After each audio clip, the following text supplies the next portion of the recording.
देखिए, बिजनेस के अंदर एक फ्रेमिंग टेक्निक होती है। फ्रेमिंग टेक्निक जैसे कि नेटफ्लिक्स पे हम कोई पैकेज बुक करते हैं तो उनके जो पैकेजेस रहते हैं वो इस तरह से होते हैं 199, 499 एंड 899। अब अगर आप देखेंगे कि 199 और 499 में बहुत ज्यादा डिफरेंस होता है और 499 और 899 में बहुत कम डिफरेंस होता है, तो सामने वाला जो इंसान है वो 499 वाला पैकेज खरीदता है और नेटफ्लिक्स भी यही चाहता है कि आप 499 का पैकेज खरीदें, बिकॉज इंसान क्या सोचता है कि 499 और 899 में ज्यादा फर्क नहीं है, तो मुझे 499 में ऑलमोस्ट वो सारे फीचर्स मिल रहे हैं जो 899 के अंदर है और मुझे 199 से बहुत बेहतर अच्छा पैकेज मिल रहा है। तो आप जितने भी सर्विस इंडस्ट्री में, उसको बोला जाता है फ्रेमिंग टेक्निक, मतलब आपको जो पैकेज बेचना है वो आपका पहले से प्री डिफाइंड होता है। तो अपना जो इकोनॉमी पैकेज है और स्टैंडर्ड पैकेज है उसमें बहुत ज्यादा डिफरेंस रखें और प्रीमियम जो पैकेज है और स्टैंडर्ड जो पैकेज है उसमें ज्यादा डिफरेंस नहीं होना चाहिए, तो चांसेस ज्यादा है कि आपका स्टैंडर्ड पैकेज जो है वो ज्यादा बिके।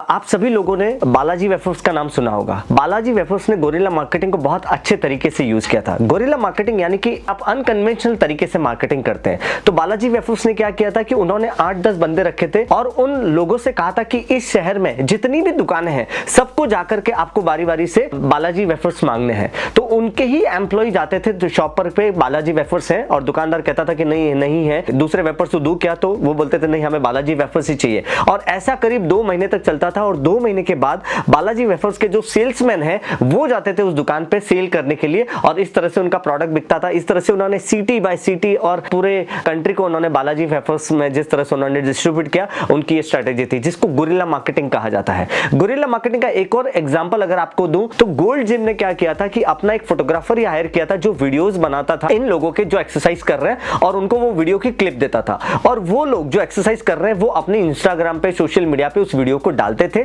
जहां पे पीछे गोल्ड जिम का लोगो आता था। तो जितने देखने वाले लोग हैं उनको लगता था कि यार ये एक्सरसाइज तो अच्छी कर रहा है, लेकिन जिस जगह पे वो एक्सरसाइज कर रहा है वो प्रीमाइसेस बहुत अच्छा है, इक्विपमेंट्स बहुत अच्छे हैं और पीछे उनको गोल्ड जिम का लोगो दिखता था और इस तरह से गोल्ड जिम ने अपनी चेन खड़ी करी थी जिसे भी गोरिल्ला मार्केटिंग कहा जाता है, जहां पे आप अनकन्वेंशनल तरीके से एक अच्छी मार्केटिंग कर देते हैं।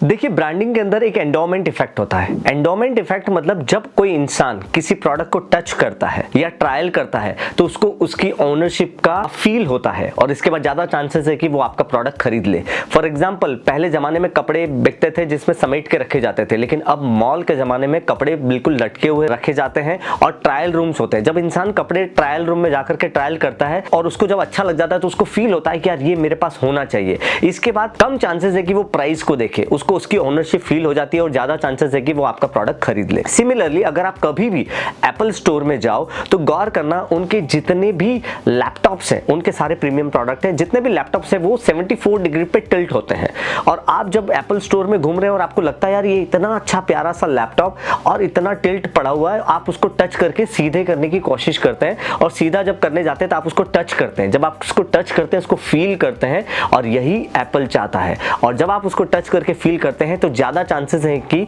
आप वहां से प्रोडक्ट खरीद करके निकलें। इसी को एंडोमेंट इफेक्ट कहा जाता है जो ब्रांडिंग में यूज होता है।